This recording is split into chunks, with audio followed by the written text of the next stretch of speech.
ఎన్నికల హామీల అమల్లో భాగంగా జాబ్ క్యాలెండర్ ప్రకటించేందుకు కూటమి ప్రభుత్వం కసరత్తు చేస్తోంది. విభాగాల వారీగా ఖాళీల సమాచారాన్ని తీసుకుంటోంది. ఆయా శాఖల్లో మంజూరైన పోస్టులు, ఖాళీలు, కాంట్రాక్టు ఉద్యోగుల వివరాల్ని సేకరిస్తోంది. ఆర్థిక శాఖ ఆధ్వర్యంలోని నిధి, హెచ్ఆర్ఎంఎస్ పోర్టల్లో వివరాలు నమోదు చేయిస్తోంది.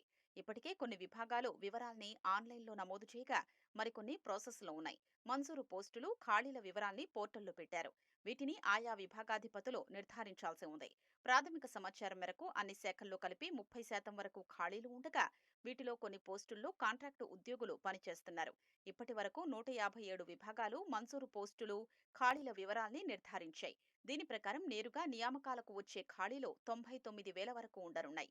మరో 24 విభాగాల ఖాళీల వివరాల్ని నిర్ధారించలేదు. ఇంకో 21 శాఖల వివరాల నమోదు ప్రాసెస్లో ఉంది. ఇవన్నీ పూర్తయితేనే మొత్తం ఖాళీల లెక్క తేరనుంది.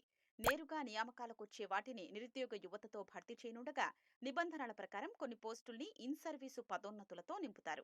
ఆర్థిక శాఖ వద్దనున్న వివరాల ప్రకారం రెవెన్యూ శాఖలో మొత్తం ఖాళీలు 13,000గా గుర్తించారు. ఈ శాఖలోని 7 హెచ్ఓడీలు ఇప్పటి వరకు 4,787 ఖాళీల్ని నిర్ధారించాయి. వీటిలో నేరుగా నియామకాలకొచ్చే పోస్టులు 2,552గా తేల్చారు. ఉన్నత విద్యాశాఖలో 7,000 పోస్టులు ఖాళీగా ఉండగా విశ్వవిద్యాలయాల్లో 3,000కు పైగా ఉన్న ఖాళీల్ని కోర్టు కేసులు తొలగించి భర్తీ చేసేందుకు ఇప్పటికే ఆ శాఖ చర్యలు చేపట్టింది. పురపాలక, పట్టణాభివృద్ధి శాఖలో ఉన్న 27,000 ఖాళీల్లో దాదాపు 23,000కు నేరుగా నియామకాలు చేపట్టాల్సి ఉంది. నైపుణ్యాభివృద్ధి, శిక్షణా విభాగంలో 4,000కు పైగా ఖాళీలు నిర్ధారించారు. వీటిలో నేరుగా నియామకాలకొచ్చేవి 2,600 అని తేల్చారు. వ్యవసాయ శాఖలో 3,000కు పైగా ఖాళీలు ఉండగా వీటిలో డైరెక్ట్ రిక్రూట్మెంట్ పోస్టులు 2,400గా గుర్తించారు. పంచాయతీరాజ్ శాఖలో నేరుగా నియామకాలకొచ్చే పోస్టులు 26,000 వరకు ఉండొచ్చని నిర్ధారించారు. మరో 3,000 పోస్టుల్ని ఇన్ సర్వీస్ పదోన్నతులతో భర్తీ చేయనున్నారు.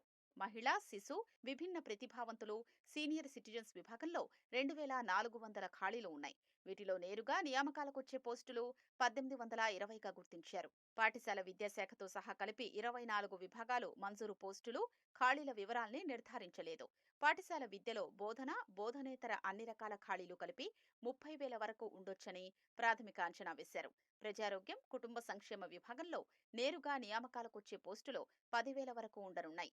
ఏపీఎస్పీ, ఇంటర్మీడియట్ విద్య, directorate of secondary health, Kurnool జలవనరుల ప్రాజెక్టులు, దేవాదాయ, కడప జలవనరుల శాఖ ప్రాజెక్టులు, ప్రజా గ్రంథాలయాలు, AP Bhavan, NCC, printing stationery, stores purchase లాంటి విభాగాలు ఆన్లైన్ నమోదును పూర్తి చేయాల్సి ఉంది.